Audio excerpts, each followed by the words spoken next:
Welcome to a special Apocalypse Duds feature.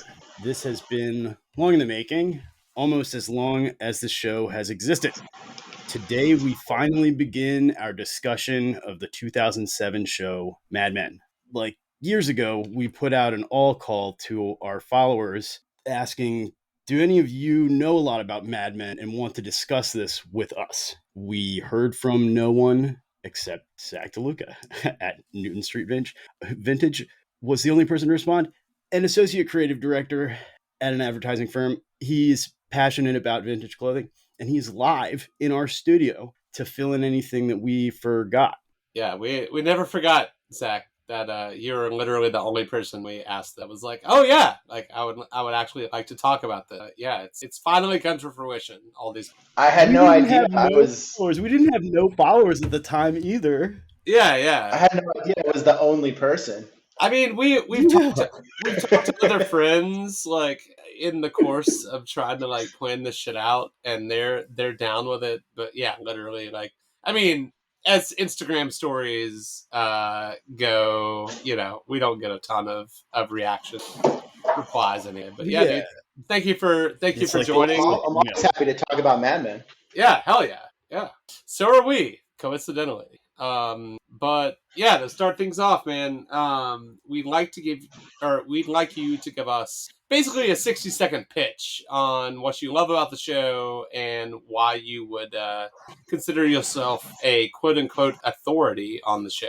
Oh, okay, yeah. I mean, it was really like, if you think all the way back to when it first came out, it was one of the, good long-form dramas on TV. My affinity for it is more nostalgic for the time in my life that it came out than like the specifics of the show. Although having given it a second watch relatively recently, it definitely still holds up. But yeah, I just remember being, in my mid to late 20s and wearing 60s suits every day. And all of a sudden the show came out and everybody looked like I looked. And it was like suddenly to be into that. And it was just one of those moments where like, I feel like when you're into vintage, it happens every so often where like sort of mainstream culture comes around and all of a sudden like random people that would never be into what you're into are suddenly like asking you questions about what you're into. Right. So that's why I liked it. And the acting was great. John Hamm, his career got made. He was like a math teacher or something, right? Like that's a great story. Christina Hendricks, the GOAT. Yeah. I don't know if that's a pitch, but that's a comedy connection to the world of Mad Men. Oh, that's what John Hamm wanted to do comedy, and then like Mad Men happened, and it's like that is a funny show, but like he's not a funny part of the show. Well, he kind of is. He's like a wry, but he's not like haha. He's not making jokes. Yeah, exactly. Yeah, Connor and I were talking about this at length last week. Like Mad Men, I feel like is in a lineage of television that like, kind of, I guess it didn't start obviously, but like it took things from The Sopranos and it kind of like was one of the first cable shows of its ilk that eventually birthed like Breaking Bad and Better Call Saul and these other things that came after it. But like, there's definitely something about it that was unique for the time period of the show's run. Yeah, it's like a crossover point between what was happening on HBO and mainstream cable. Right? Like it wasn't the first sort of long form drama, but it was certainly the first, if not one of the first long form drama on a mainstream, regular cable network. Right. Yeah, it's no fucking. There couldn't have been like whatever weirdo.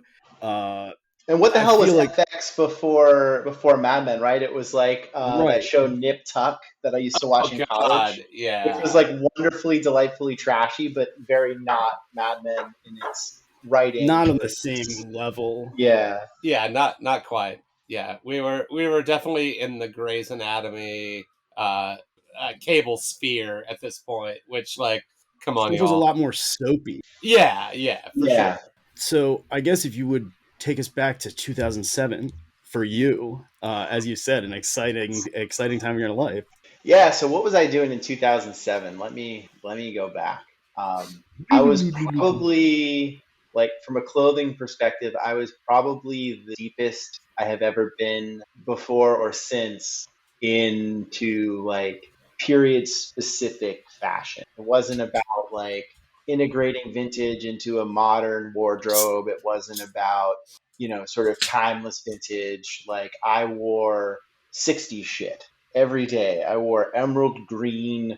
I had an emerald green shark skin shantung Oh, silk one button suit. I wore those little tab collars where you can barely see the point of the collar, where it's just like clutching the tie.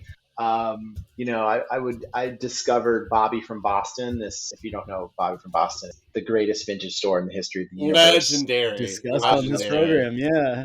I had very recently discovered Bobby's, so I would go in there and buy suits and just get the real deal 60 suits. I was like collecting suits. I wore suits every day. I was the guy who wore suits to like the backyard barbecue.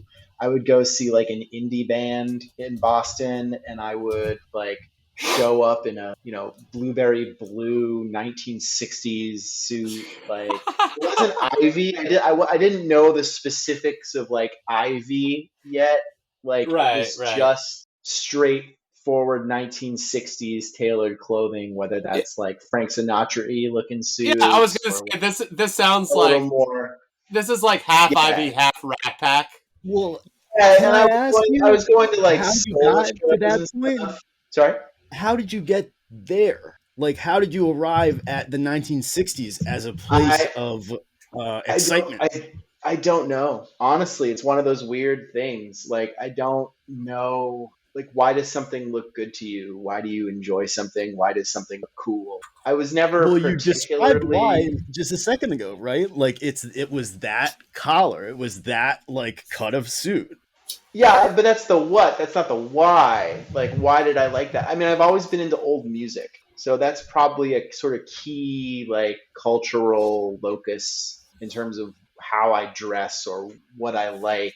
Music taste probably has a lot to do. But I was working, so I graduated college in 2000. So 2007, I was working as like an office assistant. Did Men Men come out in 2007? Yes. Okay. Yeah, so I was working as like an office assistant at a financial services company, and I had to wear suits every day at work, but I didn't want to look like a financial services professional. So I was wearing these like, in retrospect, they were like, knowing what I know now about dress codes, they were like pretty inappropriate for business suits. But I was wearing them anyway because, hey, I'm going to wear a suit. I'm going to wear this cool suit. So I was dressing a lot like that. Um, Did they as give you kind of a shit about fuck that? you. No, honestly, that was my first sort of inclination that like most people just see a suit. Yeah. They're not clued into the nuances. They see a suit and the suit has a color and that is it.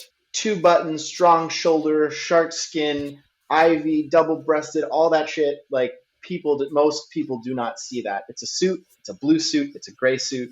Like I in retrospect now, it felt like I was being inappropriate, but I doubt anyone noticed. And certainly if they noticed, they never said a word to me. Nobody ever was like, you're dressing a little weird for our company like that. No, it never came. But anyway, I had a group of friends through work and some friends from college. And I remember like we would have like Mad Men watch parties. Like I remember when it came out, it was so hyped. And I was hyped for it because I was obviously into all this clothing. I didn't work in advertising. Didn't even have an aspiration to work in advertising. I knew nothing about advertising at the time. So it was really for me about like what excited me to watch the show in the first place was like the clothes. Yeah. And that's sort of what got me hooked. That's yeah, it did. I mean, you're already dressing pretty similar to like a good part of that show. Like obviously it spans a decade. So, you know, things even as they progress with the show the change in fashion, but like how did that show start to influence the way that you dress? I mean, I think it definitely like seeing the different characters and their sort of individual styles. Like, I feel like everybody would say they wanted to be a Don Draper, but I really wanted to look like Pete Campbell For whatever reason, I Nice. liked his style a little bit more. He had a good style. Like it's also for us clothing nerds like Pete, you could transport Pete Campbell out of the show into Tumblr 2011, and like it wouldn't look that far off. Yeah, totally. Yeah, I didn't love Sal's style. I thought the vests. We can talk about the waistcoats on Mad Men. That'll be like a whole chapter. God, yeah. I think the So show good. did really weird shit with waistcoats that doesn't Yeah, make much sense. double-breasted sometimes. If you were to put me on the phone with Janie, what's her face, I'd be like, what's the deal with the waistcoats? Are they not period appropriate? They're not period appropriate. They're not worn in the correct way, and they're not even particularly the right waistcoats to be worn as odd waistcoats. You can't just take any vest and make it into a waistcoat. I agree with this. Like an odd waistcoat. I definitely agree with this hypothesis. I will say from working the weeds here, we're just diving into the weeds. Dude, so I worked for the show's about the weeds. The show is about the weeds. So I worked for this old school men's shop that started in this for a few years. Mm-hmm. Although this is not these people have never once probably watched Mad Men, but a lot of them did come. There were plenty of customers from that generation that were either like young professionals or in school or whatever. These motherfuckers love a badly done waistcoat. And I don't know if that how much that has to do with the show particularly and like the time period, but like there's a lot of old Southern white dudes that are in like creative positions that love that shit. And it always, I've told Connor this before, I have a hatred of that look. But like, yes, I guess maybe because I've been around that, like it doesn't seem that odd to me. But like, yeah, So I don't like a shirt sleeves waistcoat. I feel like if you're wearing it just by itself, I see what you're saying. Pants, you look like a mixologist. Yeah. I do like the crazy looking waistcoat with the other tailoring though. I don't do it a lot. I think it's good if you're fat and your jacket can't button, then it's a winner. Yeah, I mean, so Matt, I know exactly the look you're talking about. You're talking about like dark jeans with like a gray, slightly tweedy Glen Plaid waistcoat that looks like it maybe came from a Glen Plaid suit, but also maybe not. Yeah. And maybe it's got lapels and it probably has too many buttons and it buttons too high. And that's worn with like a shiny tie and like generic shirt. And that's like the dressed up dude. There's definitely that side of it. And then like one of the dudes that I worked with literally wore either a 3-piece suit or a sport coat, odd waistcoat, and like the biggest trousers you've ever seen in your life. Like it works for him, but like he literally wore this every single day that I worked for this company. And I'm just like, first of all, how you've got 200 of these motherfuckers because you don't repeat things often, but like there's just I don't know, maybe that's part of the lasting impact of the show is that like a lot of idiots just don this trying to look like fucking maybe the I don't know the waistcoat is the residue of Mad Men. We gotta have Cal. We got like Pete on the program because one thing he didn't wear ridiculous vests. And his style was always like, again, it wasn't perfect. Like it was appropriate. It was boring. He was for his character. He was a little bit like preppy and Ivy. He was the rich East Coast sort of mainline Philadelphia dude or Connecticut dude or wherever he was from. Yeah, like he had that. He wore stripy ties, that kind of thing.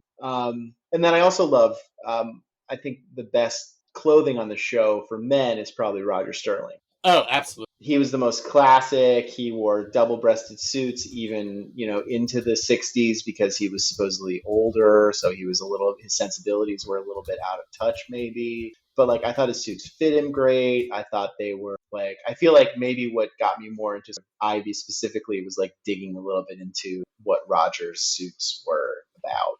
Yeah. He might be, I don't think he's my favorite like dress character, but for the character on the show, I think that his his wardrobe across the entire series is probably the best. Yeah, I would agree. I even Yeah. liked it later in the series after he like his post acid trip when Oh he starts. yeah. Like You it, know, yeah, he's like wearing a double breasted blazer, but he's got like a silk handkerchief tied around his neck, and he's looking all right. Like playboy. It's he great. looks like Yeah, he could have stepped out of fucking Pitsy last summer. yeah, yeah, Well, he just yeah. is like, when they talk about rich people and they talk about the condition of their skin, like it's golden. That's what he has going on. He's like bronze from like skiing all the time. Like, he just is magnetic. John Yeah. Slattery is like great. Yeah, I this could be a thing that has come up in an interview with him, but like he wore a lot of his clothes so well that like I personally can't tell it's a wardrobe half the time, which is nuts for like a TV show or production. Like, put that against like fucking Daniel Craig and a lot of the James Bond shit. Like he Yeah, owns it. what's interesting about that too is I remember reading and seeing like eventually at some point, and I don't know if it's because they ran out of wardrobe or if it's because they wanted the characters to look a little bit more stylish in a contemporary sense, but they were like Brooks Brothers was making custom clothing for John Hamm and John Slattery for their characters. So Oh sometimes shit. the suits they were wearing were vintage, and other times the suits they were wearing were Brooks Brothers suits that were made that time to look Yeah. a little bit vintage. And honestly, I thought the Brooks Brothers ones looked really cool. You could tell they were slightly different. Like the fabrics were a little more modern. They did like the edge stitching on the lapel to make it look like a Brooks Brothers y type thing. But I remember loving those, and I remember when this is maybe jumping ahead, but I remember when Brooks Brothers Black Fleece came out. Not to get into like the whole Thom Browne nexus, because I feel like that's very much a part of like the Mad Men moment. Oh yeah. But Yeah. That's coming. when That's coming. Black Fleece came out, it was basically like it was what John Slattery was wearing when he was wearing those Brooks Brothers Well, um, I mean, all of that wardrobe was suits. made by Southwick, which has been making Brooks Brothers clothing since the dawn of fucking times. R.I.P. Right. Southwick, sadly. But like I remember looking at their setup and their samples at like an MR show in 2011 or 2012. I don't remember, and literally they had a model. I think it was the Cambridge that wasn't Black Fleece, but Yep. it looked like every fucking jacket on Mad Men at the time. I remember that exact model. It was like Yeah, it was like the final incarnation of like that era of tailored clothing for men. yeah, yeah. It was a 3-roll 2-button cuff, Yeah. hook center vents, undarted, but also like high and tight, like a Nick and 60s short. Yeah. jacket was. Yeah. Yeah. I remember trying Yeah, on like a 42 long in one of those just to get like yeah, and I don't wear a long, just to get like a normal jacket. yeah, yeah. Yeah, that was back. But let's back up because I feel like we're gonna get to that yeah, whole totally, thing. totally. We definitely are. Like So I guess kind of to piggyback on the last little discussion, being into that clothing at the time, and the show coming out, and like you said, everybody was kind of like wearing similar shit. Like, how broad of a scale did you see that kind of immediate effect? I mean, so the other thing that was like really interesting at this time was I was really actually doing Newton Street Vintage as like a thing, whereas now it's just sort of my Instagram name. But I was selling on Etsy under that name, and I was selling at like local vintage markets under that name. And I noticed like an increased interest and demand in men's tailored clothing from that era, like pretty quickly. Okay. At first, it was, as often happens, as like happened with that ridiculous Baz Luhrmann like Gatsby movie.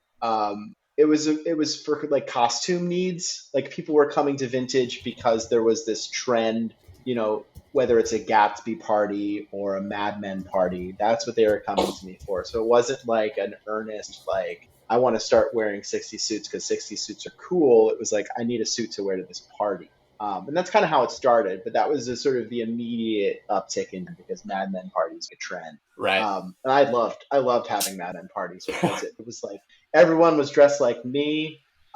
If you didn't have a suit, I could go get you one from my closet. So like everybody would get dressed. I would just like style people. We'd take pictures. We pretend to smoke cigarettes or actually smoke cigarettes. Lucky Strike.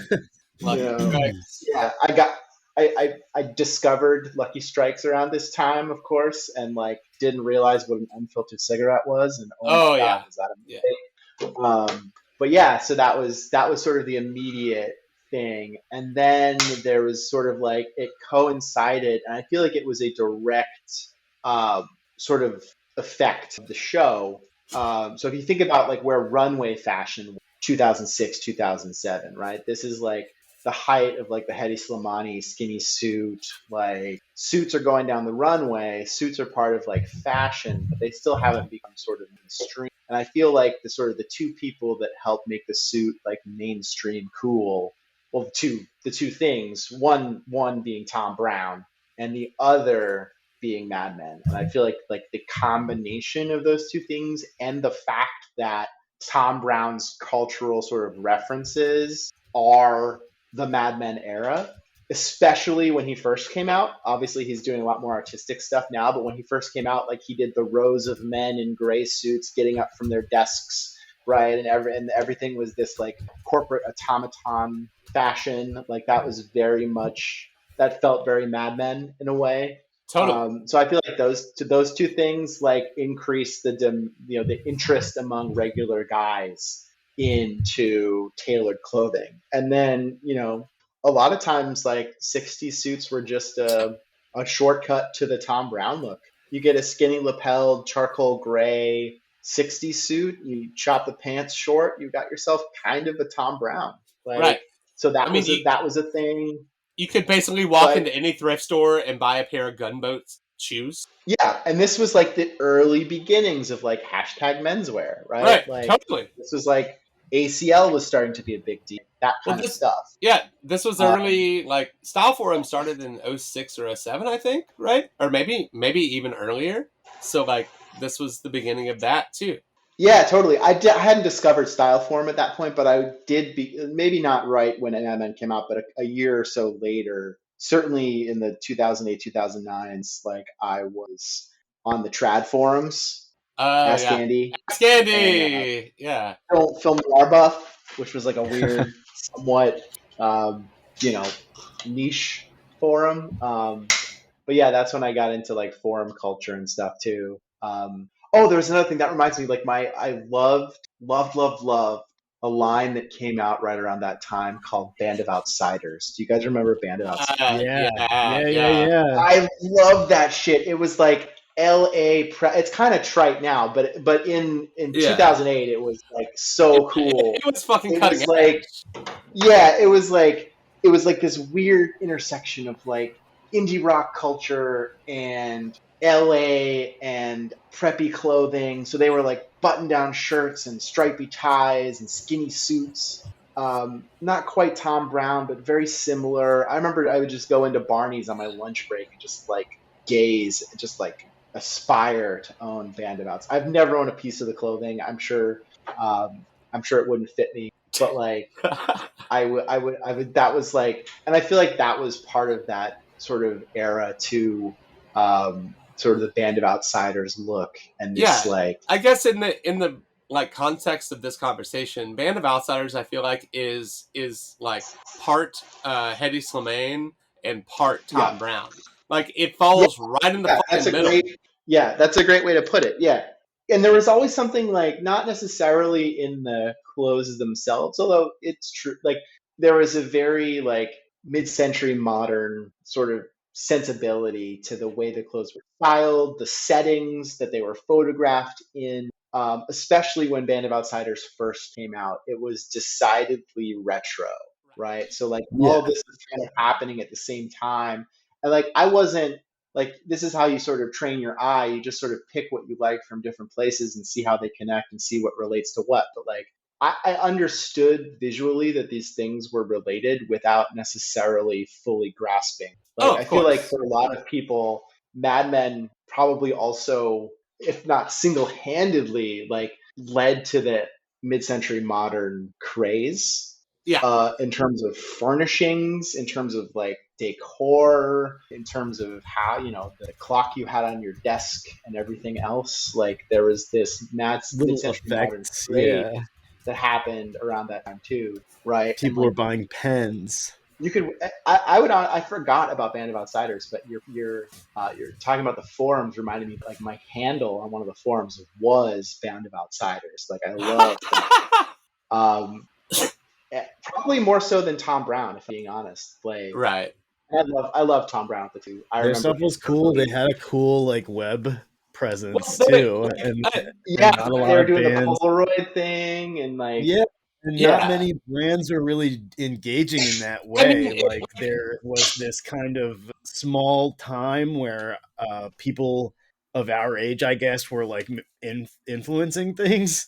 right. I keep making analogies, but like Band of Outsiders also kind of was the quote unquote dressed up like American Apparel vibe, because you had people that were into Yeah, that. Like, yeah. you hi puppy. Oh, sorry. Yeah, Uh, can you hear the barking? no, yeah, you're all good. We are yeah. we are a half animal friendly show. I am an animal person. I'm not unfriendly. I'm not unfriendly. Here's what I'm saying. It's fine. Yeah, totally. Yeah, but like, you mentioned a couple of times like the indie rock vibe at that point too, which all of this somehow ties together in my brain. Like the people that were shopping at American Apparel, if they needed to go like, Uh, Oh, sorry. hold Am I on. muted? There we go. Yeah, yeah, now we're we're good, back. we're good. Yeah, we can cut that. Yeah, we'll figure that. Yeah, I'm writing Oh, the time down right now because can we I'm a pause for 1 second? fucking I gotta pull genius. something out of the oven. Yeah, yeah, yeah, Can yeah. we pause for 1 second? Yeah, so like, a couple of times already you've mentioned like going to indie shows and stuff wearing a suit, but like the indie sleaze shit that was going on at that time period, to me, like there's a connection between like, they would buy American Apparel to like wear out to the bar, but they're like, oh fuck, I gotta go see, I gotta go to a wedding this weekend. Oh, Band of Outsiders, I'll get a Band of Outsiders suit and shirt. Yeah, totally. That's yeah. And the other thing, speaking of indie sleaze, and I think probably someone who got me into suits before I was sort of into 60 suits specifically, Albert Hammond Jr. Yeah, Right. yeah. Guitarist for the Strokes. In college, the Strokes were the coolest band. I love the Strokes. I saw them live back when they were touring on, I think, their second album. And in New York, it was probably passe to like them at that point, but in Boston, it was still. And Albert Hammond Jr., he was doing the old suits with a T-shirt, and his suits were always a little shrunken. His pants are always a little short. He'd wear them with sneakers, and I feel like I started wearing suits like that. It just is a straight ripoff of Albert Hammond. I should probably mention at this time I also had a very similar hairstyle to Albert Hammond Jr. I wasn't bald; I had a gigantic afro, just like full curly. So I was rocking that with my Albert Hammond suits. I would go to a thrift store, just like a literal thrift store, and I had no understanding of the finer points of a suit. I just knew a suit was a suit, and I knew if it fit me or it didn't. And if it didn't, if it was a little small, that was good.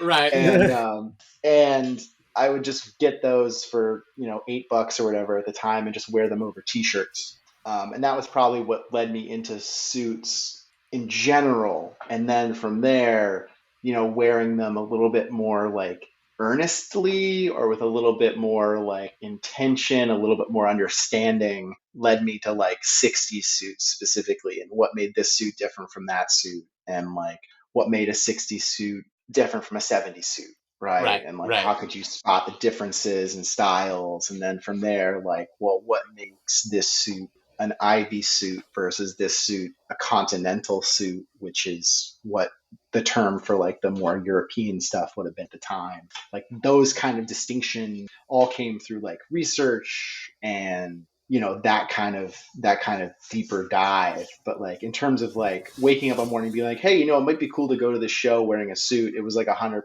like Albert Hammond Jr., Jack White, Right. like Right. those kind of celebrities or whatever at the time. Yeah, the like indie sleaze post Hives wannabe bands. Yep. Although Totally. this has nothing to do with Mad Men, but I listened to the newest Hives record the other day. It's pretty fucking good, even 20 years on. So gotta give those guys their props. I keep seeing that guy on like Instagram. He keeps popping up in my stories. Like, that's funny. They're still around. They are. And they still look the same. Their record has like the right amount of cheese that I'm like pretty into. So they're this is not a euphemism, everyone. This is not a euphemism. Matt means cheesy. Yeah. The right amount of cheesiness.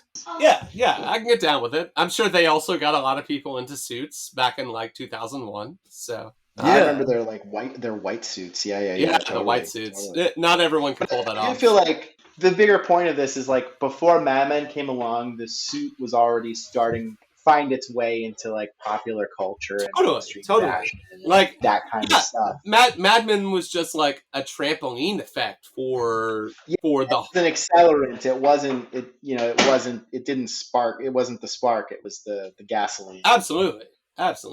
Which is kind of the whole point of this little feature that we're doing. So just figuring out how it affected all of us nerds. Right. Which yes. So Zach, we talked about how Pete and Roger are probably the two best dress characters. Do you have a favorite overall character? Not talking about clothes or style, just talking about just in general person. Yeah, Peggy, hands down, Peggy. Right. Okay, all right. Peggy Olsen, yeah, no contest. I mean, I who's the show's true main character, right? Totally. Yeah, I mean, Elizabeth Moss did such a great job with that role. The character was so well written, afflicted. Her character arc was so interesting. You rooted for her at the same time. She did despicable things. Like, it was just this, just the absolute prototype for a great character. Yeah. They were all pretty deep. Every single fucking character on that show, for the most part, did like terrible things, which I kind of think is a big part of the show. Just like, oh, these people are awful human beings. We're going to show you how their lives all interconnect. Well, not exactly. It's like everyone does awful shit. It just depends on your perspective. Yeah, I guess you're right. I don't think that's a particularly whatever. Yeah, it's I don't think it's particularly effective, but right. So yeah, who's your guys' favorite character? I gotta say Sal for me. Like, I don't know why. I just find his character so fucking intriguing and hilarious. In I don't know. I guess maybe because he's got that or I guess supposed to have that New York mentality where he's like very quick witted and just like what's the word? Like he's from Baltimore. Yeah, he is from Baltimore. So Southern by association. But like he just has quick wit. He has that type of humor that I really like in his character, where it's like a lot of times it's backhanded shit, and I'm just like, he's dry. I mean, he's really like quick and dry witted, like just a well written character. Very well written. Before we decided to do this independently, like I always liked Sal. I thought it's a great story, and one that was not extremely popular at the time. Like the idea of like sexuality, being in the closet, all of that stuff was not really explored in mainstream television. So it was kind of compelling. And the waistcoats. I mean, I think his outfits are fucking great. From a style standpoint, Sal is definitely way more on the Connor spectrum than the Matt Smith spectrum. Yeah, dude, he just is out there doing weird stuff. Yeah, that's nice. Which I would also look like an asshole if I tried to wear some of the shit that Connor does, and looks very good. Props to the Sals and the Connors of the world. And they're out there, but there are not a lot of us. Yeah, there's some. So also since you said you were dealing vintage clothing at the time, which I think I don't know if you and I have ever talked about this, but I'm pretty sure that I used to follow your Etsy like back in the day. Oh, no way. Yeah, and like dude, I think I've been following you on Instagram since like long before you and I actually talked about anything. Like, but I'm like Newton Street Vintage. I'm almost positive that like you were one of my favorite Etsy sellers in like 2010 to 2012, somewhere in there. At some point. Yeah, that was a wild time to be on Etsy. Yeah, it really. Oh, dude, it was like where there was stuff that was actually good on the site, and where Etsy's search engine worked. God, this is this is an entire episode conversation. Right. Sorry. Yeah. Not going down that tangent. Sorry, y'all. So, as someone that like is pretty immersed in the clothing that this show is portraying, what did not cut the mustard for you? Oh yeah, that's a great question. A few things. So I think a lot of times costume designers, I think the show got a lot of credit, some of it undue, for like what was perceived as meticulously recreating it. And I think like that's to a large extent true, but there were some things that just weren't quite sort of right. A big one for me, the shirts. It was abundantly clear, with the exception of like a few instances, like everyone was wearing just like a modern white dress shirt, like for whatever reason, like semi-spread collar, really high collar, like pretty stiff collar. And shirts back then, even, and I'm not just talking about like rolling ivy button downs, like even just like a basic white men's dress shirt from like 1959, 61, whatever, would have a pretty soft, relatively short collar, because ties were, and so there was, it wasn't just like the period inappropriateness of the collar itself. It was also these guys wearing these like 2-inch wide ties with these collars that were meant for 3.5-inch wide ties. Like it looked really incongruous. Like if you know about ties and shirts, like it's not a difficult thing to spot on the show at all. No. Yeah, that's not to say that like sometimes characters weren't dressed in like period appropriate shirts. Like there were a lot of those tab collars that I was talking about in the beginning, which is just a really weird shirt style in general, but especially the incarnation of the tab collar from like this period, where, do you guys know what I'm talking about? Yeah, it's got a little it's a button down collar. So it's like that's in the middle. It's like a super short point collar, right? But it's got the tab, right? So it's just like a tab collar, but the collar points are so short and the tab is so tight that like everything just looks like almost like a clerical collar, like everything's just pulled across your neck. And it like clutches the tie. It's like tie bondage. It's just like clutching the tie in this. It's really like it's a very strange shirt collar, but it's also extremely of that period. Totally. And I used to love those. I used to wear those for that reason, because you know. Yeah, and you really have to have like a 2-inch tie to wear those, because you can't snap it if you don't. Yeah, you need a really skinny tie with a tiny knot. Otherwise, you actually can't snap the tab. Right. Yeah. Good luck doing a double forehand in that. Right.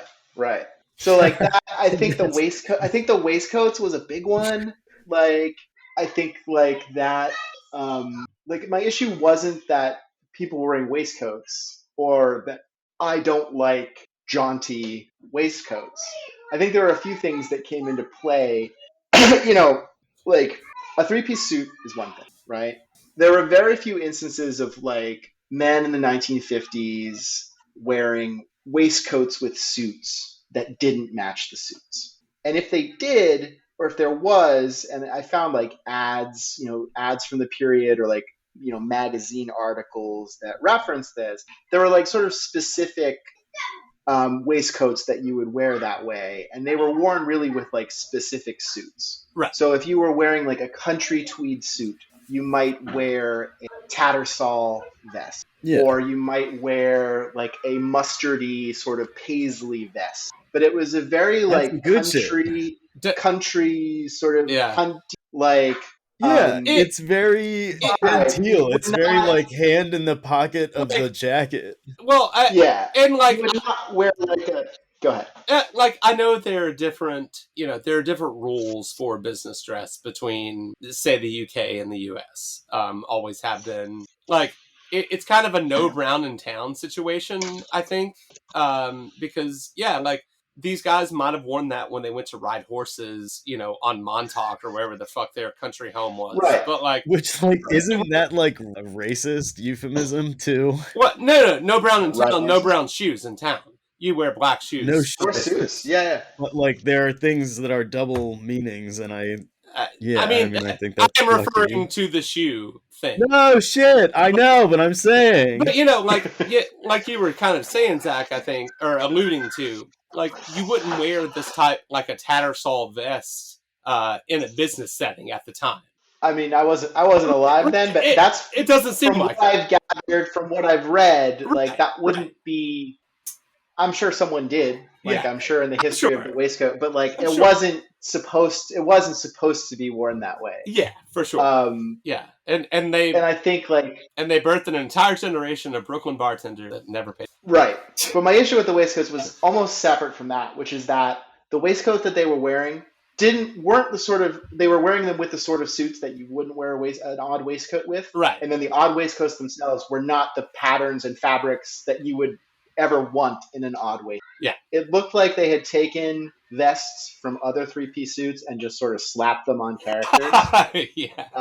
No, I mean, that's like especially guys that were dressing. So if you go back and look at like articles in menswear magazines from this era, like, and you can find some cool illustrations and photos and stuff, like there was this sort of interesting play between what was then called natural shoulder tailoring or Ivy League tailoring, which was kind of like, if we're going to assign it to a character on Mad Men, probably mostly like Roger Sterling and sometimes Pete. Right. And then there was like this sort of continental style, which was, a little bit more like how Don Draper dressed, a little bit more like 2-button shark skin, really narrow side vents. And the distinctions between these honestly weren't that big compared to like the wild distinctions between suits nowadays, where you've got like the structured shoulder and all this other, like, it was all very like similar in silhouette. It was all pretty trim. It was all pretty natural, but there were these like subtle differences. And then the big difference too was like colors. Like continental suits, you get like the blueberry blues and the copper sort of shark skin and the root beer browns, and everything was a little bit sheenier. And then, like, obviously the Ivy League tailoring was very flannel, olive, navy, classic pinstripes, that kind of, Glen Plaids, all the stuff that we still like and wear. And I felt like the mix of, from what I understand, or at least have read, like, those were sort of two separate shops. Right. Like, you wouldn't just go to one store and get both of those types of tailoring. You would go to like a store that specialized in more like Italian continental stuff, and you'd go to a classic Ivy League shop, which would have been, obviously J. Press or Brooks Brothers, but also like Paul Stewart in the 1960s was one of those types of shops. Yeah. Or your regional, clothier or whatever. But like, and I don't know how rigid in reality, historical reality, those two like camps would have been. Like, honestly, like guys probably bought both of them just like they do now. Yeah, but, certainly. Especially if you're working in Midtown Manhattan, all of this is immediately surrounding you. So, but it seemed like a character like Pete, especially, would understand the distinction between those things, and I felt like that wasn't really like authentically represented in his character. Like someone like Don might not, right? Don's a social climber. He doesn't have that like pedigree. Right. Yeah. Right.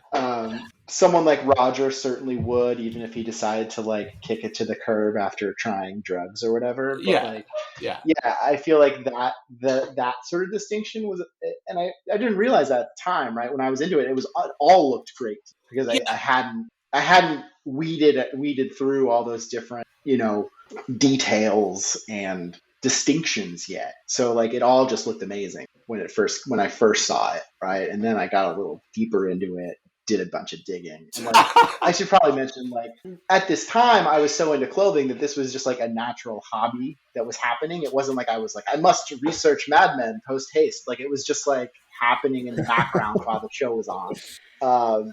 So that was kind of like that was kind of that, and that's probably my two things. The waistcoats, like some of the suits were a little not right for the characters, and the shirts were probably the biggest one. The shirts were bad. Yeah, We gotta pull some I can agree. strings. Yeah, I can agree with that one. It's also like, to me, knowing Brooks Brothers, it's really hard to think that like you couldn't get it closer to correct, because they literally haven't changed all that much at all. So like, Yeah, I think it was just they didn't know or didn't care. They were just like, men wore white shirts, get a bunch of white shirts. right, Like, yeah, like yeah. that, like that level of intenseness. They didn't have a. It just seems like such a glaring like point of importance, you know? Wasn't there an episode though? Like thinking now about it, like wasn't it a big deal? Like there was an episode with Don Draper and Jeans. Didn't that happen in one of the latest seasons where like he goes to California and he's like in a white T-shirt and jeans, like working on a car? That sounds right. Like the first part of this honestly, last like, season. I was just thinking this as we were talking earlier. Like, I don't think that Don's casual looks get enough credit, because there's some of my favorite about the entire fucking show. And like, by casual, you know, sometimes it's a pair of flannel trousers, a pair of boots, and like a sweater, like when he's, you know, mowing the grass or something. But like, yeah, there's some really fucking good like casual vibe, you know, very 60s looks that he pulls off. Yeah, I thought so too. He wore polos in a really nice way. There were those great episodes where he had to go into the office on the weekend. Yeah. Yeah. And he'd always show up in like a sport coat with a polo underneath and look really cool. Right. I've tried one of those episodes. I think I remember Pete showing up in like a Madras jacket, which felt right. Yeah. I feel like when they expanded to California, there were some really solid like West Coast looks, but like it was West Coast done by East Coast people, which I really appreciated. Yeah. I'm trying to drop a photo note, but it's not dropping. I found a great pic of for those listening. I found a great pic of Don Draper in a double denim Levi's jacket and jeans. But then I zoomed in and I realized the jacket is like period incorrect by about 30 years. Oh, is it a type 4 or whatever the fuck, a trucker? We found another wardrobe issue for me to harp on. Wow, dude, wardrobe malfunction. So it's the 80s version with the lower two pockets on the type 3. It is an 80s version with lower two pockets. I can just see the buffalo plaid. You guys are like brother from another mother. It's literally 30 years too late to be worn by Don Draper. Oh my god! Yo, we gotta. Okay, we're gonna share that when this comes out, and I have to figure out what episode. And I can't overstate this enough. Because this is what it means to be a clothing nerd. But like, John Hamm looks fucking great in this wardrobe. Absolutely. He looks amazing. He scarcely looks bad. It's just not right. Right. If you know what you're looking at. If you know, you motherfucking know. He looks cool as hell. It fits him great. It's a great looking thing, but it's just not the thing that historically... This is why someone needs to hire me for all of their period correct menswear shit. And I will not make this. Well, that's why I was talking about. I follow him on Instagram, and he's super into the 60s too. Christopher Pizarro. Do you guys follow him? I do not. Shout out, Chris. We've DM'd. We've never met in person. But he has great, like, authentic 60s style. And I think he works in like costuming now for shows. I think he worked on Maisel. Oh, that's awesome. Smith Maisel. Yeah. That's why it rings a bell. Yeah, maybe things will improve. My friend Sam, who had on the show, Sam Rockwell, also is like, I think I said it on that episode, but like the most knowledgeable person about vintage that I know. And yeah, she's done some some very period correct shit, and I'm like, yeah, cool. There are people that are actually like giving a fuck about the stuff, not just... Yeah. And that actually reminds me, we're talking about my Etsy. We're talking about, what kind of clothes we're selling, what was happening. The only time I've ever like been tangentially connected to like any kind of costume production was after Mad Men got popular. I'm not sure I think it was still on the air. I think it was like one of the really mainstream now ABC tried to put out a show that was just called Vegas, and it was like the Vegas Strip. Yeah. I think it bombed after a season, but they bought like a massive box on Etsy for the show. They didn't like Wow. correspond with me. There was no like, they just add to cart purchase. I shipped it, but I knew it was for them because it had their like studio number and it said like attention Vegas wardrobe department on that dress. Like it was probably the biggest order I'd ever gotten. They cleaned me out. Like I never bothered to watch the show to see if anything got used on screen. It was probably just for extras if it on.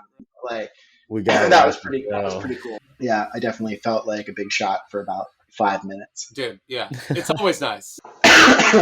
Yeah, that's funny. Yeah, this is a fun trip down memory lane. Yeah, dude. Band of Outsiders. I haven't thought about Band of Outsiders in like years. Hey, years. We want to put brainworms into your head that now you're going to think about shit that you haven't thought I want to about. look at old Band of Outsiders ads. I used to like, but this was before. I don't even know if I had a smartphone. This shit was like, but I used to like doom scroll on my computer just the Band of Outsiders like website because it was all just like Polaroids of people in these clothing.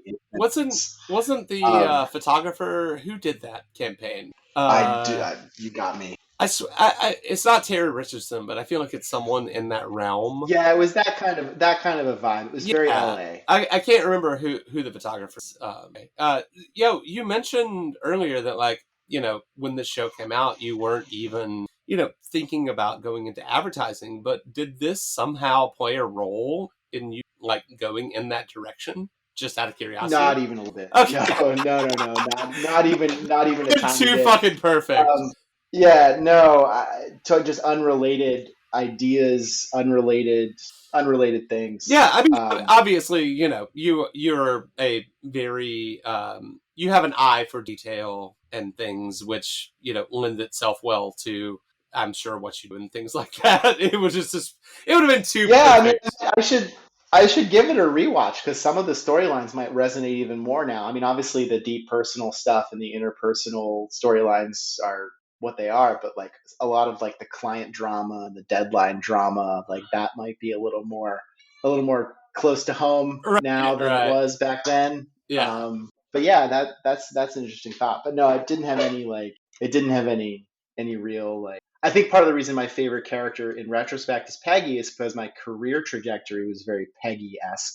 But I don't think the show itself was like, hey, you should go figure this stuff out. You should go get into the ad world or become a copywriter or whatever. Right. Okay. It wasn't that linear. They were very disconnected in time and space and thought. Right. So then, do you think we're 10 years basically from the premiere, from the end of the show? Oh yeah. That's like a milestone. That's like an anniversary. Yeah. Yeah. So I mean, how do you think of it 10 years on? Is this too broad? Don Draper, to paraphrase Don Draper, I don't think about it at all. Right. Yeah. No, I mean, I do, but I don't. I mean, I didn't have any real it was on Netflix. I think I watched a bit of it. I don't think we definitely gave it a full rewatch not too long ago. My wife and I, but I haven't thought about it in so when you guys popped up with that story about like anyone have thoughts about Mad Men, that really like brought it back. But I wasn't like, I wouldn't even, if I'm being honest, I wouldn't even say it's one of my favorite shows. It's definitely like a nostalgic time and place for me. So it takes me back in that sense, but like, I wouldn't consider it like a favorite TV show, even though I religiously watched every episode and like went over to people's houses to have parties about it and like meticulously followed the releases of the Mad Men Banana Republic collection and the Mad Men Brooks Brothers collection. Oh my gosh. All that yeah. shit. We did not even get into the weeds with the Banana Republic and how god awful. It was so interesting though, because it was like, in some ways, like guys going and seeing that stuff, like a certain percentage of those guys will like get sort of, you know, driven in the right direction, or like they'll find their way. Totally. They'll find their way to like the real shit. But yeah, I agree. The Banana Republic thing. I feel like a lot of the sort of retrospect of like the Mad Men parties and didn't they do like a Times Square thing where everyone was like smoking and fake cigarettes from cigarette holders and had like fedoras on and shit? Sounds do you remember correct.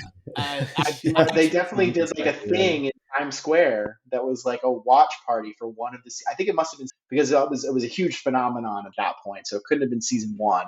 But I think it was the second season they did like a crazy thing in Times Square. I feel like that a funny little. If I had to boil down all of this stuff, all these impressions, all of this, like, all these sort of style moves, all the like, it would all get boiled. If I had to pick like one or two words, it would be tie bar. Like the resurgence, the absurd, and oh my gosh, like nobody could have foreseen. If I could have a time machine, I would go back in time and like start a tie bar brand in 2008. Well, you would be amongst stock up on tie bars. I would be the tie bar. Like, I was gonna say you would be amongst a lot of other motherfuckers that had that same idea, although a year or two later. Because yes, I feel like Mad Men, for whatever reason, it led to this obsession with men's accessories. Yeah, tie bars, cufflinks. These things somehow came to be like the Don Draper thing, right? Like, I don't know what it was about the tie bar. Maybe it was just like the obscurity of it, or like everyone kind of knew what a tie was, but here's this weird thing you use to clip your tie to your shirt. Right. Like, I remember going to vintage stores and looking for those, and they were selling out. Yep. Like, they could not keep them in stock. Like, most vintage stores, even the bad ones, will have like a section of just like really cheap men's cufflinks and tie accessories that never get sold, that's sort of just collecting dust in some display case. They sell one every 3 years. Happened. Yeah. And those cases were like getting mobbed and they were getting cleaned out. Everybody wanted every cufflink, every tie bar, every weird little collar pin, which I still like. Like, it was this insane gold rush for like bad. What was it called? What's that company? Like Swank. There was a company called Swank that made like just cheap, run of the mill men's cufflinks and tie bars and stuff back in the day, and like that stuff was just flying out of doors. Just absolutely. I remember every store that I would go to, they were like, "We don't have any tie bars." Like, 11th person this afternoon. People go to the vintage store having no interest in vintage clothing, but they'd be like, "Oh my god, tie bars!" and they'd buy a tie bar. Right. Insane. Yeah, I mean, when I started at Epaulet, like my first Christmas there, the Christmas season of 2011, every fucking like partner of some boring ass dude in Carroll Garden bought a fucking tie bar for their stocking or whatever. Like, and this was 2011. Like, this was 3 seasons into the show. Yeah, it was like, I feel like the tie bar craze is like the microcosm of the cultural impact of Mad Men. Totally. For sure. Totally. And before we started doing or working on this, I hadn't thought about a tie bar in God knows how long. Right, exactly. Yeah. Man, thinking about tie bars, thinking about Band of Outsiders. Well, Zach, dude, thank you for letting us take a walk down memory lane with this, and everyone else, stay tuned for more in our Mad Men feature. Yeah, thanks. This was fun, guys. Yeah, thanks for the times. I appreciate it.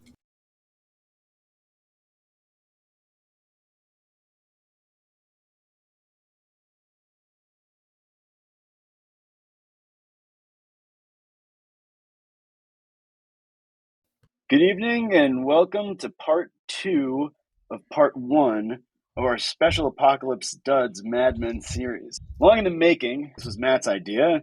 We've been working on it for about a year. This episode will serve as part 2 of the first episode of the series. We hope you enjoy. Our next guest came highly recommended by the sage of menswear himself, Derek Guy. Today, we welcome the elegant electrician, the sniper of Style Forum, the best-dressed member of the IBEW, Peter Zottolo. Welcome and thank you. Thank you for being here. Thank you. Wow, such kind words. I don't know how well I can live up to that, but I will try. You do. People have seen the fucking outfits. You do. Right. And no offense to anyone. I have lots of union friends, but most union people that I can think of don't really, don't really command the attention with their clothes. You kind of It's Yeah, all dude. camera trickery and smoke and mirrors. Well, so that's even more impressive, right? Because you do the photography kind of like I yourself. do. Yeah. Yeah, so that's what I'm saying. So it's even more fucking impressive. So like, yeah, good on you. Yeah, anyone that's been around, the forum and the hashtag menswear world of the past, number of years has certainly seen.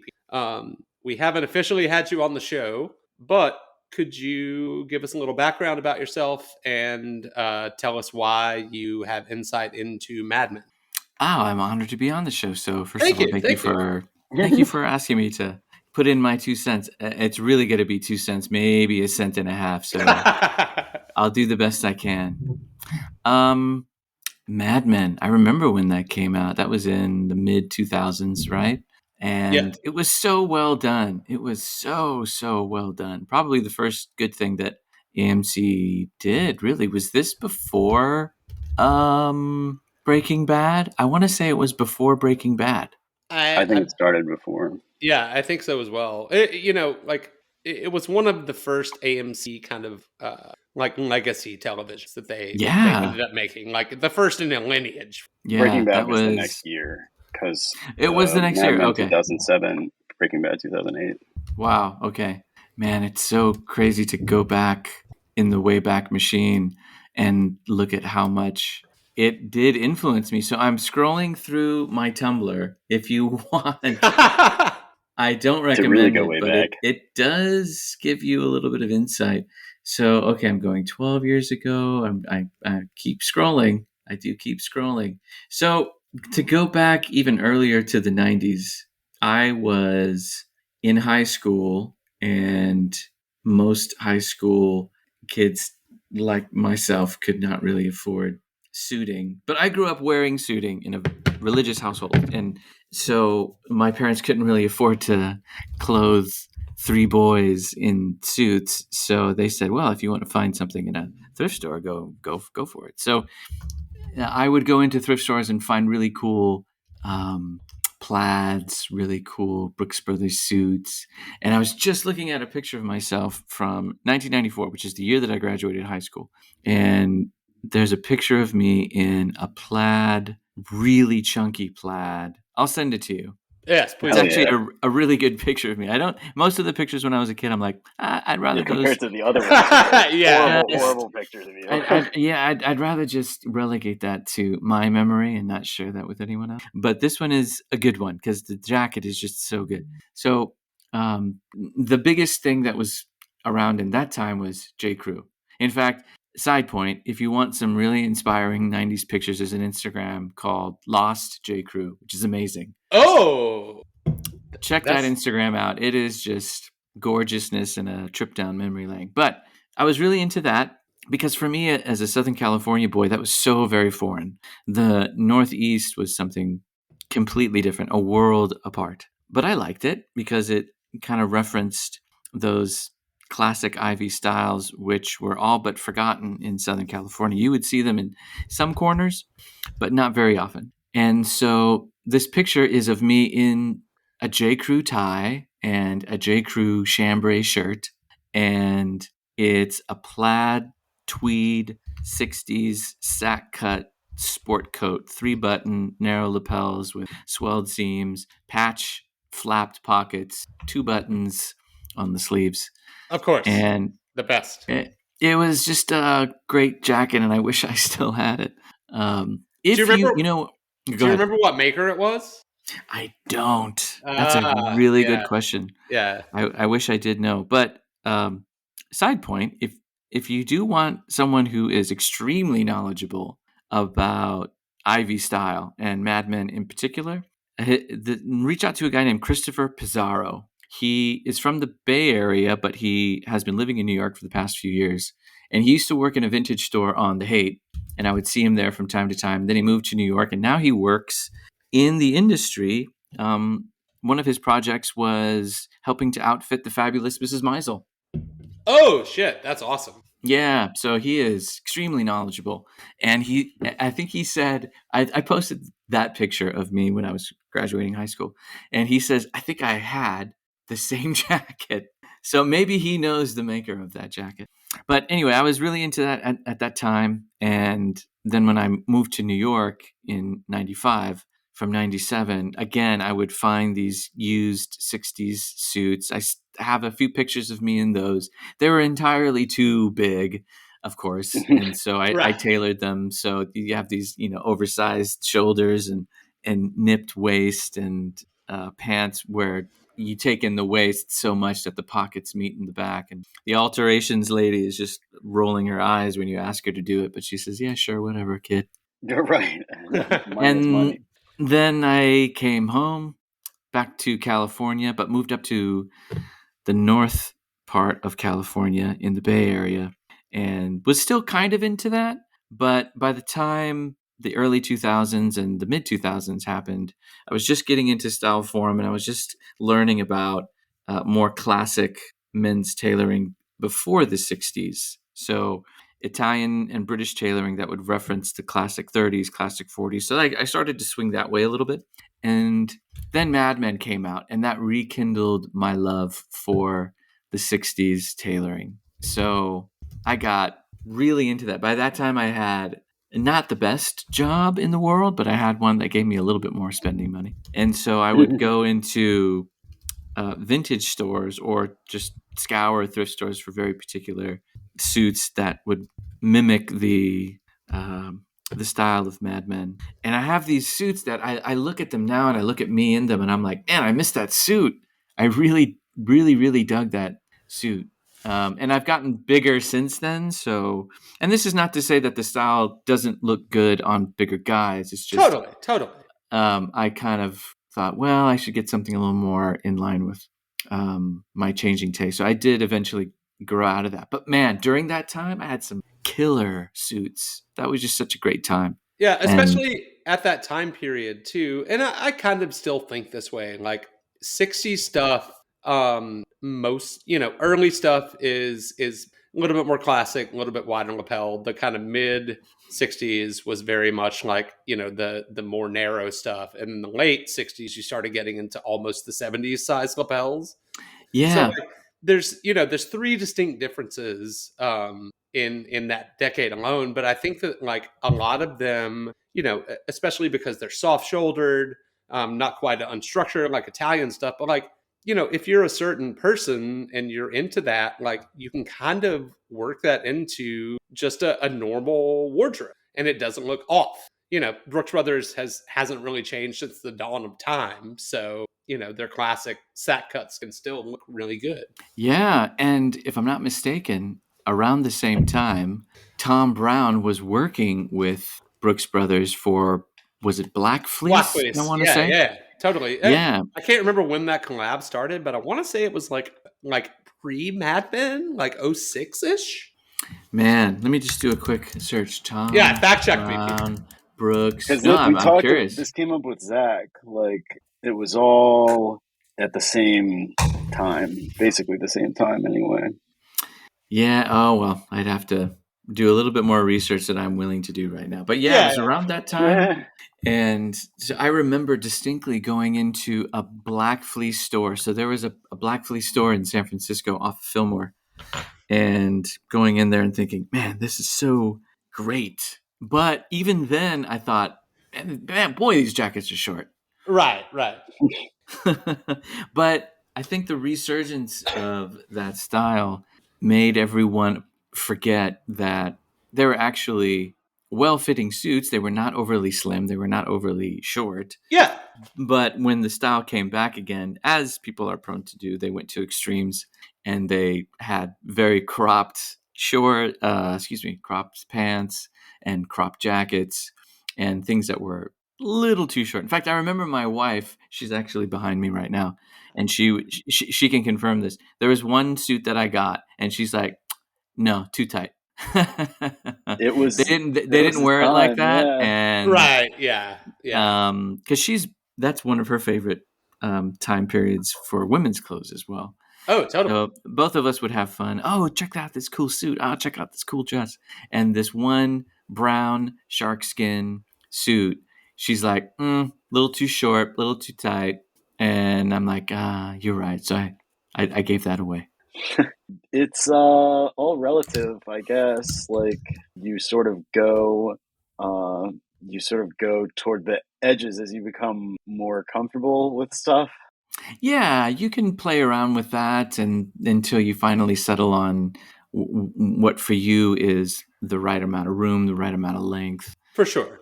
I mean, that's a whole lifetime, basically. Try things out, and you're like, actually, this is not quite me. It's a little too big, or it's a little too roomy, or it's a little too tight. And Right. Yeah. that's Yeah. part of the fun, right? You try it on, and you give it a couple months, and you like, actually, no. I personally had a couple of Black Fleece things that I had thrifted. Oh, nice. In like 2011, 2012, and I'm not a tall person, and so the length for me was basically fine because I'm like a 37 short jacket anyway, and Nice. so just like a 38 regular in Black Fleece was just fine with me. Lucky guy. It's one of those funny things that like you said, it really, some of this stuff does depend on height, etc. But when you find that kind of thing that works within the realm of the style, it's so nice. Yeah, it was a good time to be short. Yeah. Basically, it was a good time to be short. It was like finally they had figured out how to make short people look good. Right. Yeah. If I put on a 60s like regular length jacket, it's usually like 30 inches or so from the bottom of the collar, which is like right. Doesn't seem too long, but my proportions just don't work with it as much as I've tried over this. Yeah, I'm 5'8", 5'9". Okay. So yeah, the back length from the collar, it should be about 29, 30 inches at the most. And Right. yeah, depending on the cut of the suit, that sometimes works for me, sometimes doesn't. Totally. But yeah, I remember when Mad Men came out, and that was a big influence on me and getting into that style. And then going to the forums, and there was a couple other guys on the forums at the time. This is the early 2000s, early 2010s, maybe 2008 I started posting. And there were some other guys that were really into that. And then there was these other guys that were into this crazy Italian bespoke clothing. Right. Or Savile Row suiting, and that was so foreign to me. I'm like, you mean you actually have new clothes made specifically for you? You don't go thrifting? Right. And that was at a time when you could actually walk into a thrift store fairly regularly and come out with something rad. Man, there's this one time. Okay, my wife and I complain about this all the time. So when I was growing up in Southern California, there were dollar thrift stores. I don't even think those exist anymore. Yeah, I've got a couple. Costs $1? Nothing costs $1 nice. anymore. Yeah, I will not divulge where they are, but oh, good. Yeah, keep that to yourself. You have to go to some godforsaken place like in Alabama. Okay. Yeah, basically. Oh man. So there was this dollar thrift store in Escondido, which is just north of San Francisco, and I would go in there every day after school. And this was when the latter part of my high school, I moved up to North County, and so these were all new thrift stores to me. So I would go into this dollar thrift store every day after school, and they had, at that time, I was actually into 40s clothing. So in my early teens, I was really into 40s and 30s clothing. And there was this thrift store, proper vintage clothing store in San Diego called Wear It Again, Sam. Nice. That I have. Do I even have any photographic evidence of those suits? I may. Like all. Were you taking 40 suits? No, even not then, at that you were time. taking the pictures? No. That's the thing. That's why there's not a lot of photographic evidence. I wasn't as vain as I became. Well, it's like it was hard. You can't take a fit pic, right? It's like the fit pic is kind of a disposable occasion. Yeah, I don't even think I had a cell phone at that time. But if the cell phones, I don't think they had cameras back then, at least not easily usable ones. Yeah, you were wasting your fit pic on film that cost money to buy and develop. Yeah. And then so that was in the early part of my teens, and then in the later part of my teens I got more into 60s clothing. But anyway, this one thrift store, I got two suits. One was a pristine flannel, light blue flannel, very spaced out chalk stripe, but a faint chalk stripe, so not like a in your face kind of Bugsy Malone chalk stripe. Yeah, like a subtle one. Very subtle. and that was $1. And then I got a 60s suit also for $1. And I do have photographic evidences of both of those suits. They were really good, really cool suits. Yeah, we're gonna have to see all of this photographic evidence because this sounds fucking great. Yeah, I will. I'll take some pictures and I'll send them to you. Hell yes. Pictures of pictures. Right, yeah. Because they're film, right? They're like printed. Yeah, they're printed out. I've got pictures. I was just looking at some of these pictures of me when I was living in. I have a photo album that I made when I was in New York of me like the year before. So 93, 94, and then the year I moved to New York, which was 95, and I have pictures of me during that time. And I was such a starry-eyed lad at that time. And but yeah, all of that is. I'll send you pictures. In fact, the one thing that remains throughout all of those pictures is that J. Crew tie, which is sadly I don't have anymore. Oh man, I know. Wait, can you describe the J. Crew tie? Because honestly, they made some great neckwear in the like 80s and 90s. Yeah, it was a rep tie. So it was a red and yellow, and if I'm not mistaken, very, very muted dark green J. Crew striped tie, and it was just the right amount of color. It was not relatively thin. It was about classic 3 inches. Okay, yeah, solid. Wasn't too thin, wasn't too fat. It tied really well. At that time, if you recall, in the 90s, ties were horrid. Oh gosh, Right. yeah. In a good way. So there is like a very 90s aesthetic that those kinds of ties look good with. So what was really popular at that time was 2 things. There very small knots were really big. So in the 90s, especially if you look at old Armani ads, the tie knot is super small, and then it balloons out and creates this fantastic dimple. And Armani ties in particular were really about crepiness, so crepey silk or very textury silk. Yeah. Ties in general during that time were geometric, woven, not a lot of prints, or the prints were wild. Yeah. You had Jerry Garcia ties. Yeah, I was gonna say. I see those somewhat regularly. Oh yeah. God. Yeah, I see them all the fucking time. I've never seen one that was worth wearing. No, yeah, me neither. But those kinds of wild, it got kind of 50s-esque. So you did have a little bit of throwback to the 50s during that time. Right. Almost like an atomic influence from that time period. Yeah. I do still have some vintage 50s ties that I still have but never wear. Yeah. Then what was also really popular was, and I've never seen it since. It hasn't come back. I don't know if it ever will. But it was a kind of weave. So they would print on silk, but the silk would have a damask on it. So if you looked at it in a certain light, it would have another pattern on top of the pattern. Yeah. Very hard to explain, but if you wore ties in the 90s, you most certainly had at least one of them was that. If you have ever been a tie buyer in the industry, you know that these things still exist because companies, for whatever the fuck reason, keep trying to make this happen still. And it's like, guys, this is 2015. This looks like 1995. No, please no. Yeah, well, men's style usually moves at a pretty glacial pace. Yeah, for sure. Yeah. So when you were getting into style form and things, it seems like that's happening at the same time that Mad Men had sent its swan song or siren call to you. So were you, kind of before you started and found the forums, like were you still wearing 60 stuff, or were you in kind of another mode at that point? No, I was very much into 60s stuff. In fact, one of the reasons why I ended up on Style Forum was I was looking for a place to buy 60s suits now. Because at the time, I think all of the lapels were still around 3.5, 4 inches. And so it was very difficult to find one that was made. But, oh boy, I wonder if I remember the name of this maker. So there was a guy in Southern California, and I met him in Alhambra.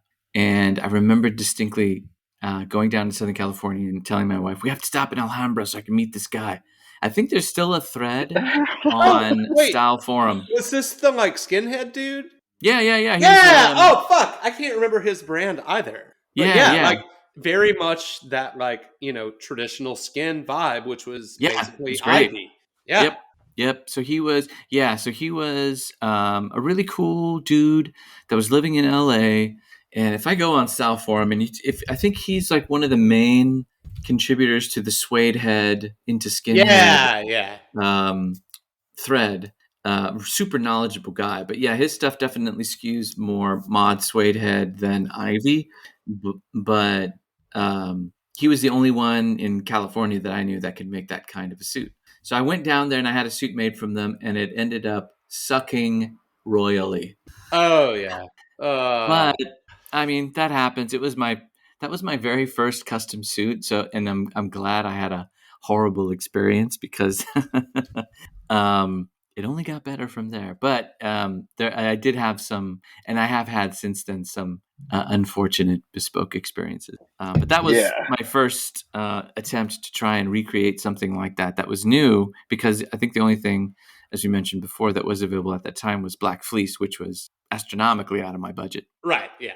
And oh man, anyway, I'll stop trying to think of it. But It'll at that time, I was sure. At the time, I think my favorite character of that show, my wife's favorite character of the show is Pete.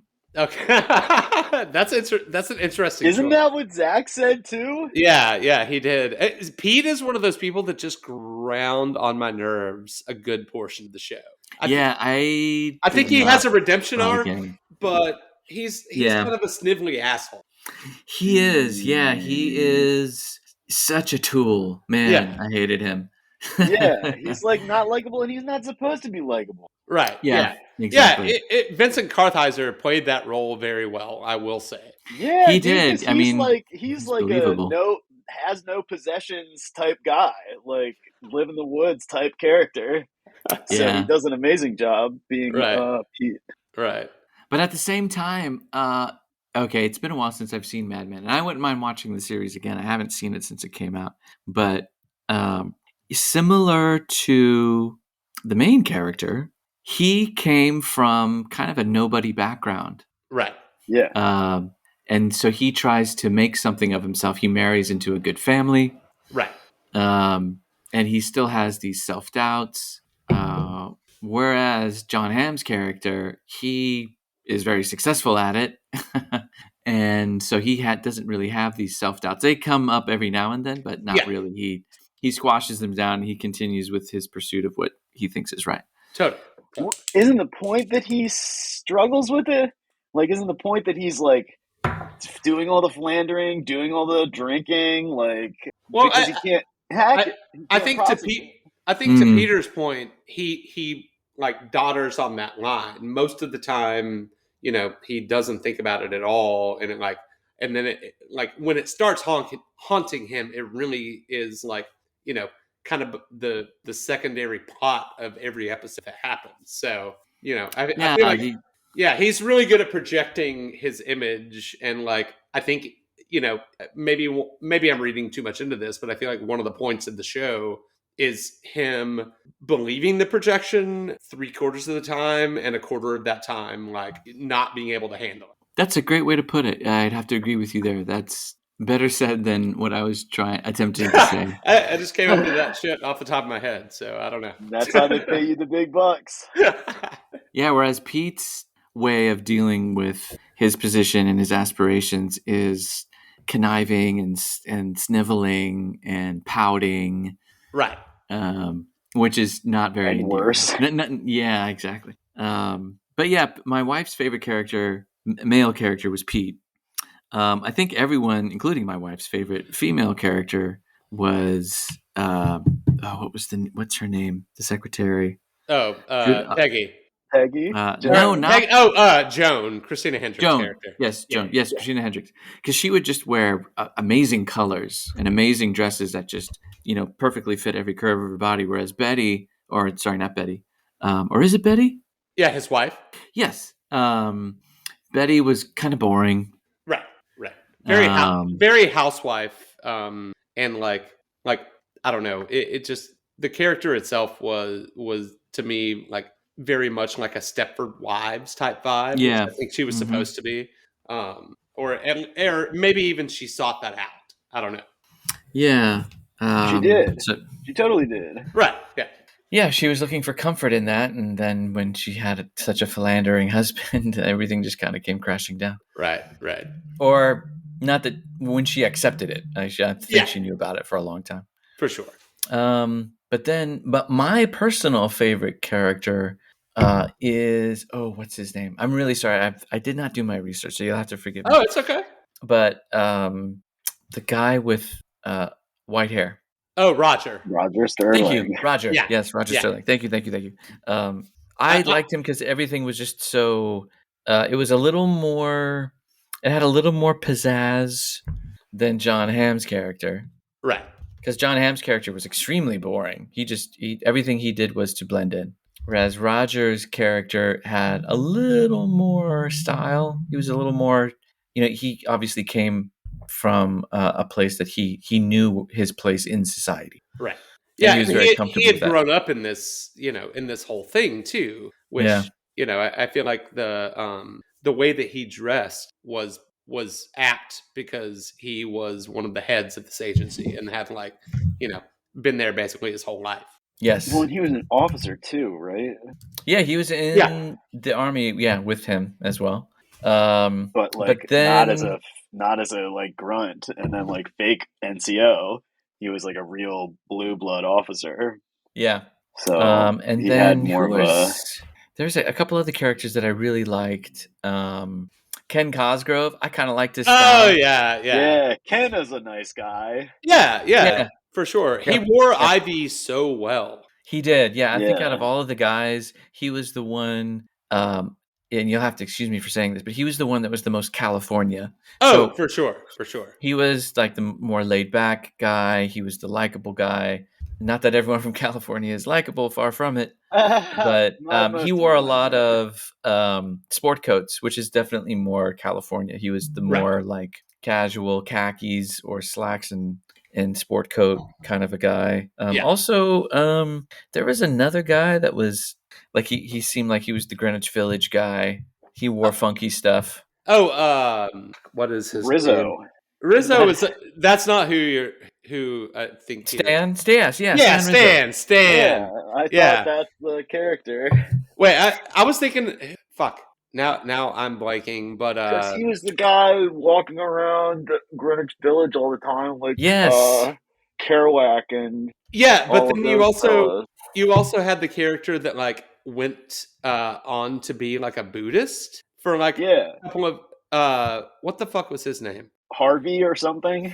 This is gonna drive me crazy, but like his personal character style when it started being like later into the 60s and he was like in the beatnik vibe. Yeah, he was all in. Like he was it fucking awesome. It slayed so hard.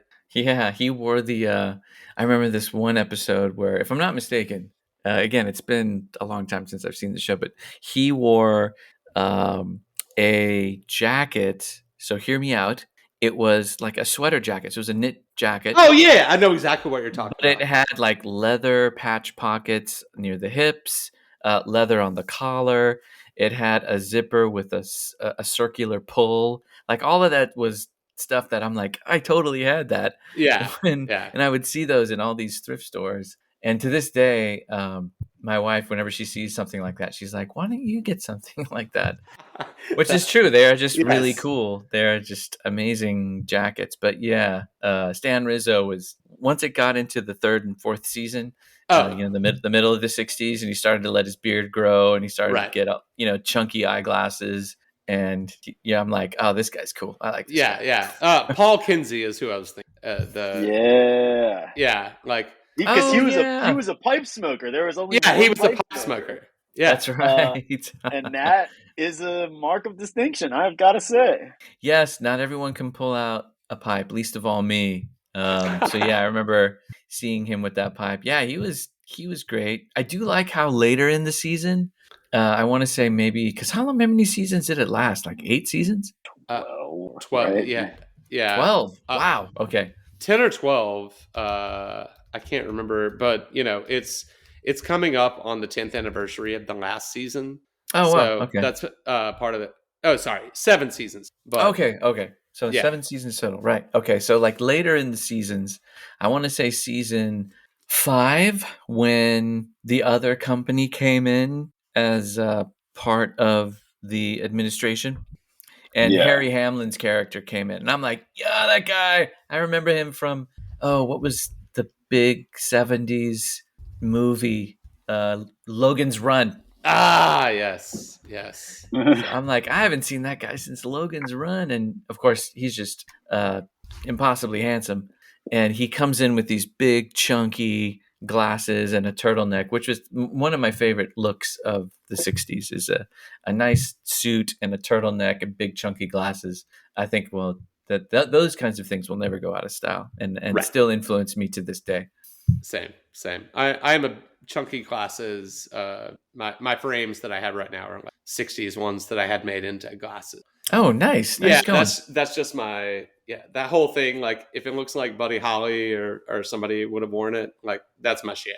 Let me see. What was my favorite episode? Probably the most memorable episode is the last one, and I hate to say that because that's it's fantastic. Yeah. There is a podcast that I think it's on the Ringer that advertises on a couple that I listen to, and they like it's a podcast that they talk about like what actually happened, and part of it is like, did Don Draper really buy the world of coke? And every time I hear that, like it just started advertising the last month, which seems serendipitous, but it just makes me laugh. But yeah, the last episode's fantastic. Yeah, that was and actually the whole last season, because you got to see Don Draper dress more casually. Right. Yeah. And you thought, okay, well maybe he's returning to his former self, or you can see a little bit of his former personality start to come through. And then at the end, you're like, he's still the same guy that he always has been. Right. But that's probably one of my favorite episodes. And the times when he is dressing more casually, it's a nice insight because you watch the show because you like, amazing costumes and suiting in the office. Why don't men dress like that anymore? But even in casual times when he's washing the car or when he's in his garage, you're like, man, that guy just can't lose. Even in a t-shirt and jeans, he's just washing the car. And right. Still looks awesome. I like that episode where Don just stays in California and finds like the hot rod dudes and starts. That's later, right? It's after he and Betty split. I don't remember exactly what episode it is, but his like friend that was married to the actual Don Draper. Right. When he stays with her and he's just wearing some like selvage jeans. I think he had engineer boots and a white t-shirt on, like coming back from the store, and like comes across these dudes. Like whoever I don't know if John Hamm or Janie Bryant came up with that, but whoever did killed that fucking look for the time. That was, man, that's such a great run. I remember all of those seasons were just so good, and everyone's arc was varied, and you didn't know where it was going to go. Right. Yeah.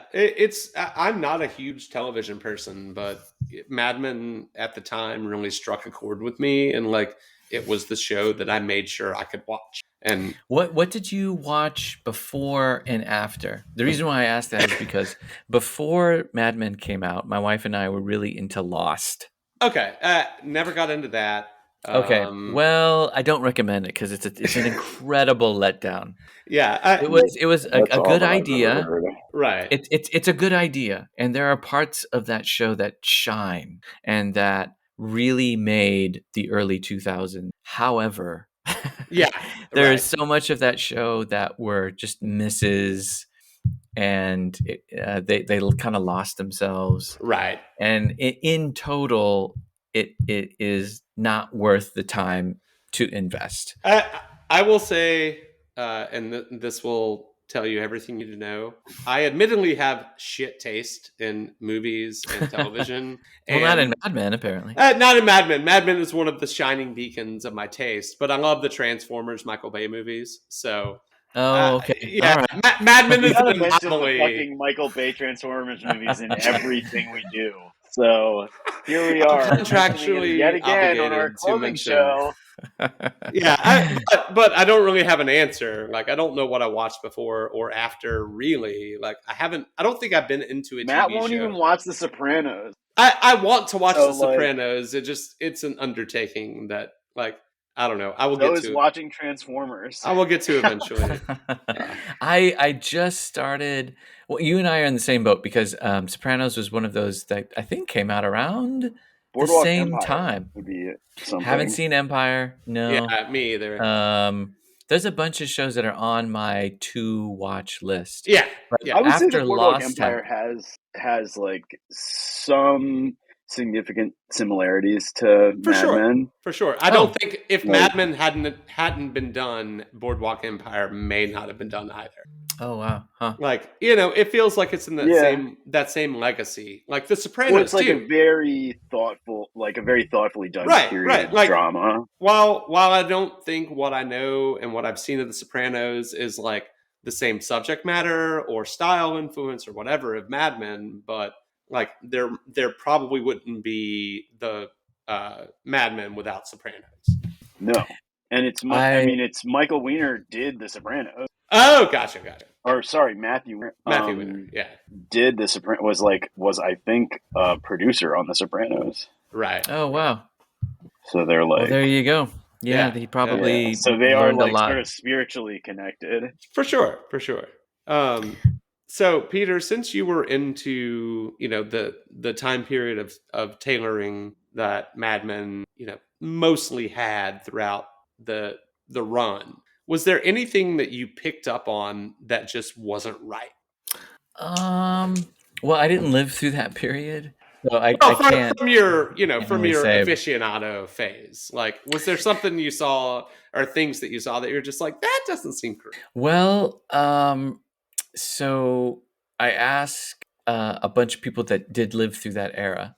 Oh, cool. What they thought about Mad Men. And there's this, at the time, my wife and I were living in Berkeley, and there was an older couple that had lived through that time period. And they're like, yeah, that's mostly correct. However, obviously, because it is on TV, everything is very perfect. Plus, keep in mind, I'm asking people who are living in Berkeley, so things are a little sloppier, and maybe they just thought getting that dressed up was a little out of control. But they did say that pretty much everything was as it is. White shirts, people kept white shirts everywhere. And I will go so far as to say, in some circles, even into the 90s, if you were not wearing a white shirt, it was considered, who is this guy? Who is this scofflaw? Who is this bandito talking to me? And anything other than a white or blue Oxford shirt. So that was kind of true, and in fact, that kind of got me back into white shirts because at the time on Style Forum, and even to this day, there are many people that say white shirts are too stark. They're too plain. They are much too formal. And in some ways, yes, they are.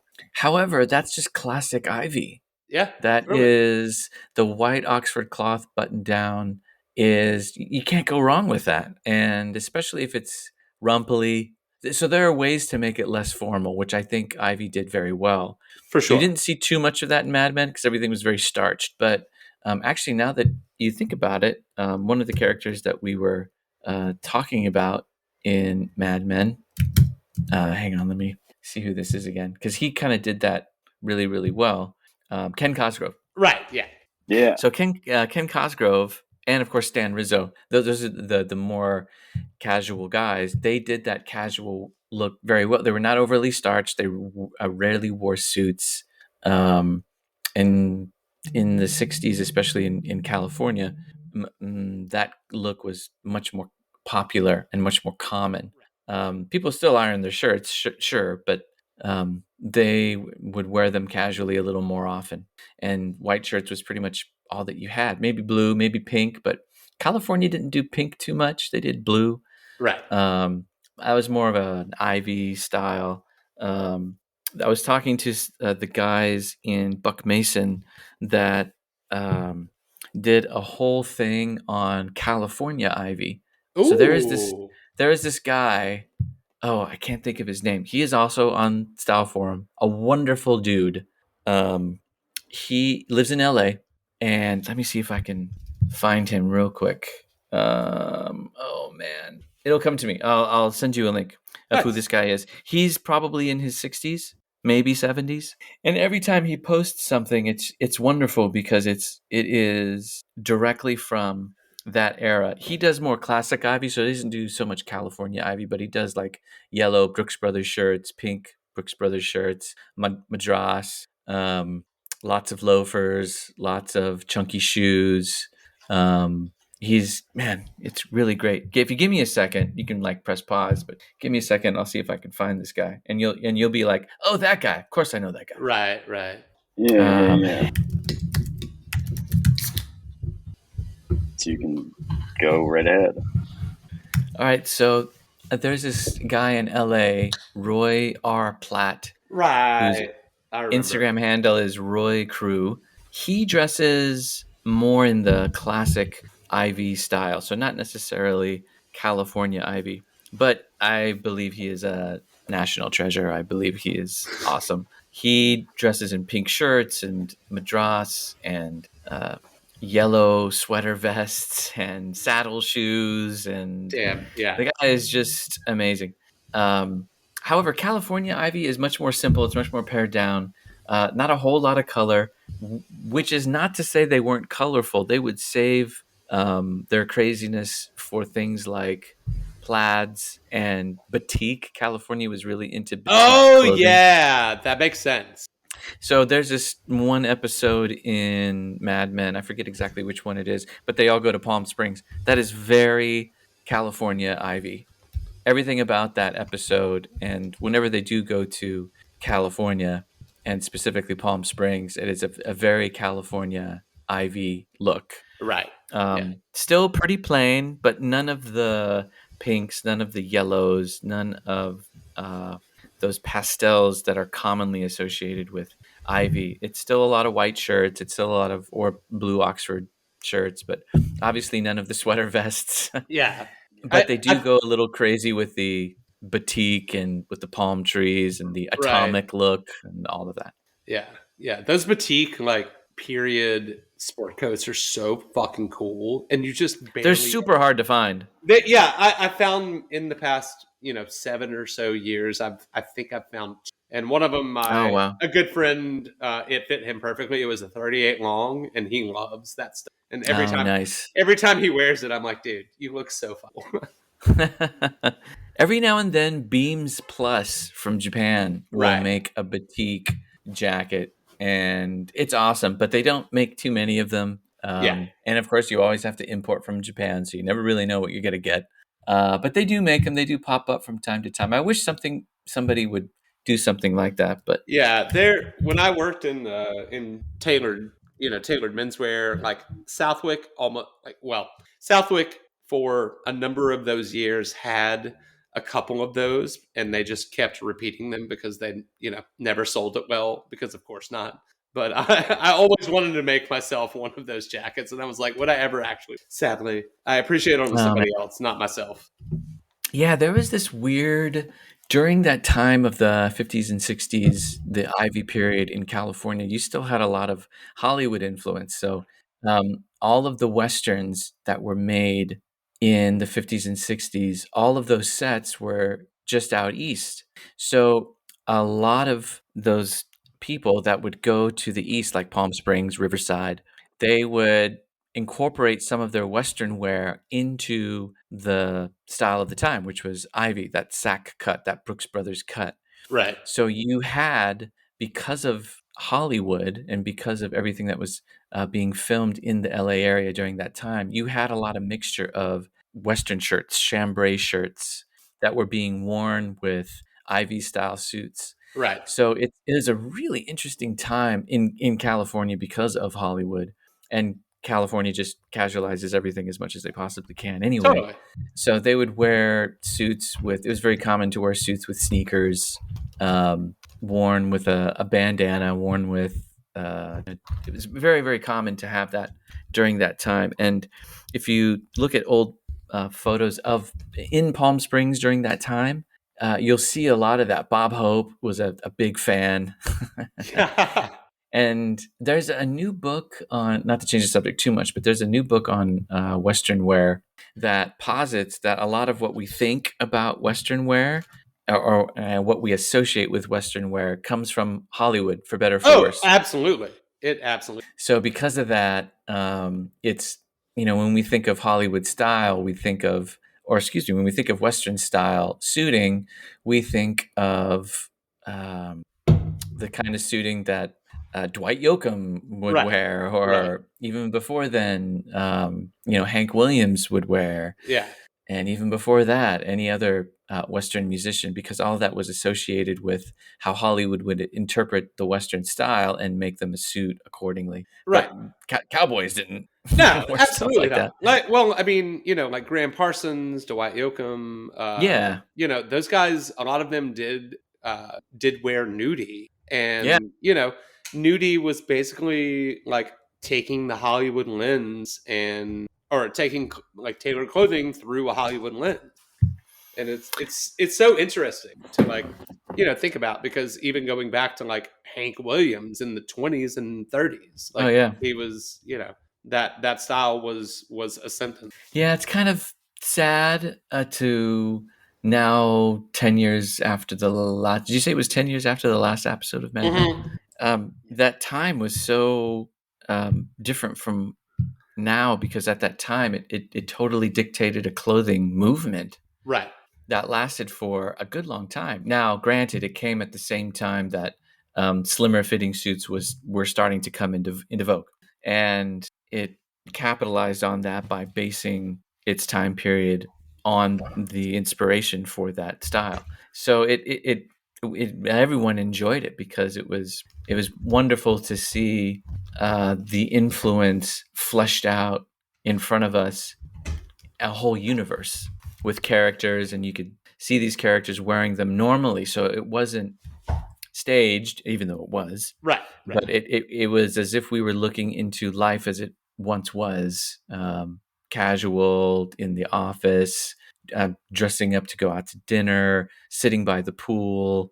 It was everything, and it was across America, right? It was from New York all the way to California and everywhere in between. So I do miss that. I think it was a very influential show on so many levels. Going over this now makes me want to go through the whole series again, because it was it's a great run.